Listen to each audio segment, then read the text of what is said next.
sweat the technique. Salut à tous, on se retrouve sur la chaîne OSBA pour une mock draft depuis hier. On connaît l'ordre dans lequel les clubs pourront choisir lors de la draft. Et grosse surprise, voilà, soirée cauchemardesque pour les Bulls, les Cavs et les Suns. Un tout petit peu moins pour les Knicks, mais ils n'ont pas eu ce fameux premier choix, donc ils ont bataillé depuis un an pour ça. Et au final, grosse surprise, les New Orleans Pelicans auront le choix numéro 1 et vraisemblablement, sauf grosse blessure, Zion Williamson partira du côté de la Louisiane et des New Orleans Pelicans. On va passer assez vite sur Zion Williamson parce que c'est quand même un profil qu'on connaît. Voilà, si on s'intéresse un petit peu au basket, Zion, on en a quand même entendu pas mal parler. Je vais quand même le présenter. C'est un gars qui fait 2 mètres. Qui est extrêmement costaud. Ses stats la saison dernière, 22,6 points, 9 rebonds, 2 interceptions à 68% de réussite. Donc c'est un physique incroyable, un phénomène. Un gars qui a un premier pas supersonique, une détente extraordinaire. Une volonté d'attaquer le cercle incroyable. Voilà, extrêmement tonique sur le jeu en transition. Il va être exceptionnel. Voilà, un créateur d'highlight non-stop. Je pense que sur sa saison rookie, on va s'en bouffer du Zion Williamson. Voilà, très spectaculaire. Clairement, il n'y a pas photo sur le choix numéro 1, mais je vais quand même passer un tout petit peu de temps à parler quand même des petites choses, moi, personnellement, qui me chagrinent. Et c'est, je dirais, où faire jouer Zion Williamson.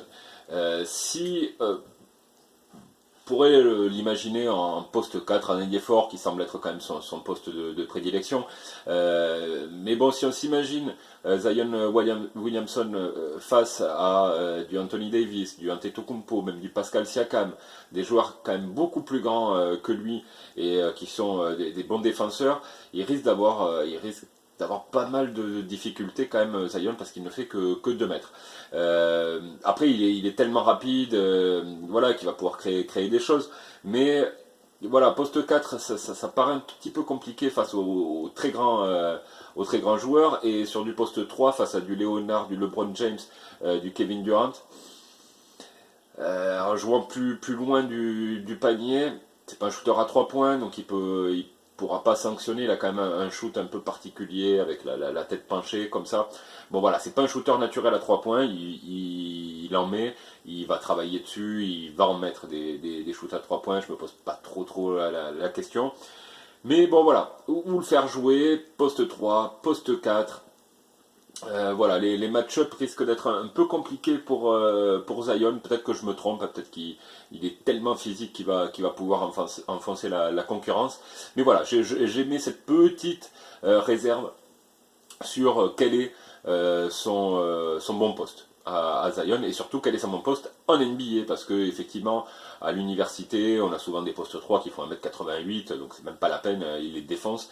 Voilà, ce sera pas le cas en NBA, ça risque d'être l'adaptation sera peut-être un peu compliqué, et je le vois devoir shooter quand même d'assez loin s'il est bien défendu, et là ça risque de faire quand même pas mal baisser les pourcentages. Bon, on verra.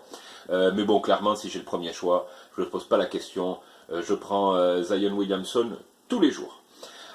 Au niveau du choix numéro 2, eh bien on a les Memphis Grizzlies. Là aussi c'est une surprise, on ne les attendait pas aussi haut, et je suis assez content, moi. C'est pas une équipe que j'affectionne par-dessus tout, mais je trouve que voilà, c'est une très bonne nouvelle, parce qu'ils vont pouvoir reconstruire cette équipe et certainement pouvoir trader Mike Conley, récupérer pourquoi pas un autre rookie assez haut. Enfin bon, on verra, mais je pense que les Grizzlies vont aller sur Ja Morant, qui est un meneur de jeu combo d'1m88, des stats terribles, 24,5 points, 5,7 rebonds, 10 passes décisives à 50% de réussite. C'est un gars cette année qui a une progression incroyable. L'année dernière, il tournait à 12 points en 34 minutes. Cette année, 24 points en 36 minutes, 24 points et demi en 36 minutes. Donc progression exceptionnelle de ce joueur. Joueur extrêmement véloce, qui court très vite, capable de finir très fort dans le cercle. Il a une détente et un hang time explosif. Et donc déjà, rien que sur ça, c'est un joueur qui est, je pense, NBA ready. Il faut qu'il se développe au niveau de son corps. Il est quand même un petit peu frêle, donc si tu joues du Russell Westbrook, ça peut être quand même assez compliqué. Mais voilà, il n'y a pas de raison, il va s'épaissir. Voilà, son talent naturel de vitesse, capable de changer de rythme, de partir main droite, main gauche, des drives en veux-tu en voilà, il peut prendre du 3 points, vous sanctionner en pull-up jumper, en sortie d'écran, il peut poser un dribble et mettre du 3 points, il est extrêmement adroit aussi, il a le packaging complet, cette espèce de profil de meneur qu'on voit ces dernières années. La comparaison, je dirais que c'est une sorte de... allez, Damien Lillard croisé avec Darren Fox, voilà, très rapide, capable de shoot à 3 points. Bon, il est moins tanké que Lillard, évidemment, un peu plus grand aussi. Mais voilà, c'est ces joueurs capables de bien mener le jeu sans être exceptionnels non plus. C'est pas John Stockton, mais on a vu, il a envoyé 10 passes décisives, bon, dans un contexte d'université, dans un petit programme, donc c'est quand même des chiffres qu'il faut relativiser, mais il est capable de bien mener le jeu, ça se voit sur des prises à 2, prises à 3 parfois. À l'université, il était capable de facilement trouver ses coéquipiers, d'exécuter également des systèmes. C'est le packaging complet. Notre ami Ja Morant, et c'est mon chouchou pour cette draft. Et à Memphis, bah, c'est vrai qu'avec Jaren Jackson Jr., ça peut être un super duo pour reconstruire cette équipe et repartir sur quelque chose de nouveau. Donc pour moi, je ne pense pas que les Grizzlies envisageront réellement un autre profil, à moins qu'ils décident de garder Mike Conley. Mais même en gardant Mike Conley, on peut décaler Ja Morant, ça peut être un combo vraiment fabuleux. Donc dans tous les cas, pour les Grizzlies, je ne vois pas comment ils ne prendraient pas l'ami Ja Morant. On passe au numéro 3. Et c'est les New York Knicks. Alors évidemment, grosse déception. On pensait qu'ils auraient le premier choix. Et ben voilà, au final, ils se retrouvent avec le 3. Merci Pat Ewing qui n'a pas porté chance aux Knicks. Bon, ben c'est comme ça. Et au final, ils auront peut-être un peu moins de pression sur ce choix. Et ouais, Zion Williamson aura sûrement moins de pression au Pélican qu'à New York. Et dans ce cas-là, avec le troisième choix, je pense qu'ils vont aller quand même sur R.J. Barrett. Ça dépendra un petit peu des projections qu'ils vont faire sur la free agency. Mais franchement, je pense qu'ils vont prendre R.J. Barrett, qui est un arrière ailier d'un peu plus de 2 mètres, qui a tourné à Duke la saison dernière à 22,6 points, 7,6 rebonds, 4,3 passes décisives à 45% de réussite. C'est un scoreur, un vrai scoreur, slasher. Capable de shooter à 3 points, on y reviendra un petit peu, c'est pas son fort, il faut qu'il travaille ça, mais il est capable, et il est physiquement très costaud, quasiment NBA ready, il faut qu'il s'épaississe un tout petit peu, mais voilà, il est quand même assez puissant, assez dur, capable d'aller chercher du rebond, 7,6 rebonds, c'est pas dégueulasse, sachant que dans cette même équipe, il y avait quand même Zion Williamson qui est un glouton au rebond, donc aller chercher plus de 7 rebonds, c'est quand même très très bien pour R.J. Barrett. Il est capable de driver, d'avoir de très beaux changements de rythme. C'est un gars qui franchement va être chiant à défendre parce qu'il est véloce, parce qu'il passe bien derrière les écrans. Il est quand même assez intelligent, il a un bon QI basket sans être surdéveloppé non plus. Mais voilà, il a un bon QI basket, il comprend bien le jeu. J'ai l'impression qu'il est quand même assez clean et que ça a l'air d'être un travailleur. Et, euh, et voilà, tout ça fait que il a le profil pour être un All-Star. Pas dès sa première année, mais d'ici 3 ans, il a vraiment ce profil-là, capable d'un peu tout faire sur un parquet, tout bien faire sur un parquet. Si on parle un petit peu de ses faiblesses, c'est un gars qui finit trop avec sa main gauche, qui part trop à gauche aussi, il va être attendu de ce côté-là. Donc il faut qu'il travaille sa main droite et ses départs main droite également. Le shoot à 3 points, j'en parlais tout à l'heure, il est capable d'en mettre, il en a mis, mais il est capable surtout d'en mettre quand il est libre, quand il a le temps d'aligner. Bien défendu, c'est un joueur qui aura des difficultés à 3 points, je pense, en tout cas sur sa première année, donc il va falloir vraiment qu'il bosse. Il a un shoot, une mécanique qui est pas dégueulasse, mais il casse un peu son bras sur la fin de son shoot, donc c'est pas un shooter naturel à 3 points et à longue distance. Donc voilà, ça me gêne un peu ce bras cassé sur la fin de son shoot, et il est un peu lent au niveau de sa mécanique. Donc voilà, franchement, s'il est seul, il peut sanctionner. Bien défendu, ça va être un peu compliqué pour en tout cas son début de carrière. Il faut qu'il accélère sa mécanique de shoot et moi je trouve qu'il faut qu'il change sa mécanique de shoot. Bon, on verra ça. Dans la comparaison, pour ceux qui ne le connaissent pas, je dirais que c'est une sorte de Demar DeRozan, Paul George, Andrew Wiggins. Voilà, c'est ce style de joueur. En termes de défense, c'est plutôt pas mal, mais voilà, dans le contexte NCAA, donc faut voir avec des athlètes un peu plus costauds. Il paraît avoir en tout cas des attributs, il a quand même des longs bras. Voilà, il paraît avoir des attributs intéressants pour défendre. Il faut d'avoir parce que j'avais dit un peu pareil pour Andrew Wiggins il y a quelques années. On avait l'impression que ça allait être en tout cas un défenseur d'élite. C'est pas le cas. Mais bon, il y a une histoire de volonté aussi. Une histoire de gros melon aussi. Donc faut voir. Est-ce que R.J. Barrett est capable de travailler et de vouloir devenir un two-way player? Je sais pas. Mais pour les Knicks, clairement, c'est quand même une très très belle prise, R.J. Barrett.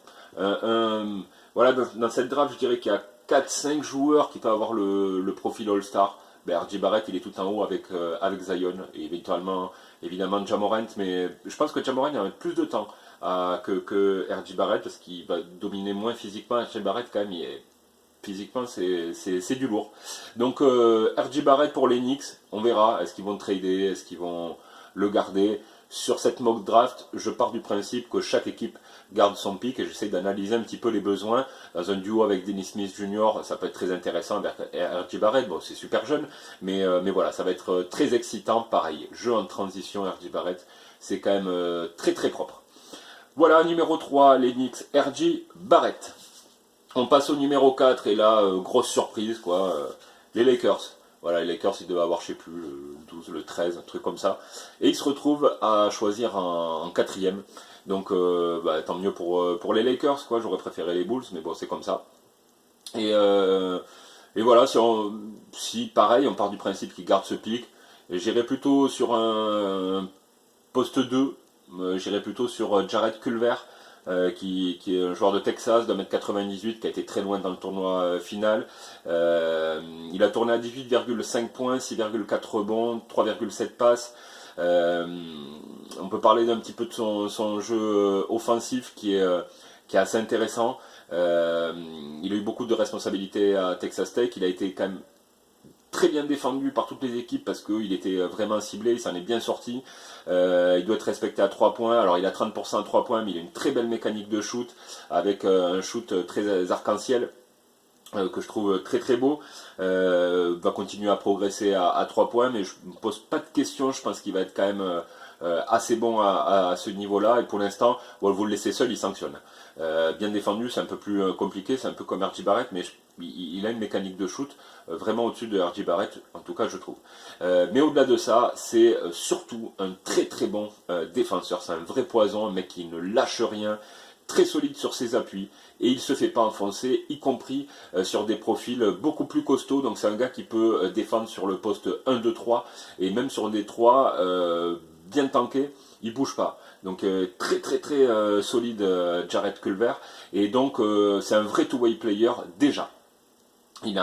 Il faut qu'il continue à travailler sa défense, ses mouvements, mais voilà, il est capable d'éclater les écrans. Il passe derrière, il est très très rapide pour passer derrière les écrans ou passer devant. Voilà, il lâche pas son défenseur jusqu'au bout, il est vraiment tenace, il évite de faire des fautes, donc il est assez intelligent aussi dans ses déplacements parce que parfois on voit des défenseurs féroces qui arrivent à tenir des attaquants, puis ils finissent par faire faute. Non, Jared Culver, lui, il est capable de laisser comme ça glisser son attaquant, le porter un petit peu sur des shoots un petit peu compliqués, et voilà, de ne pas aller trop loin pour éviter de prendre des fautes. Donc on voit qu'il a un QI défensif largement au-dessus de la moyenne, et comme en attaque, ce gars-là, il n'est pas dégueu, il est capable de driver, il est capable de créer un petit peu du jeu, d'écarter pour des shoots ouverts.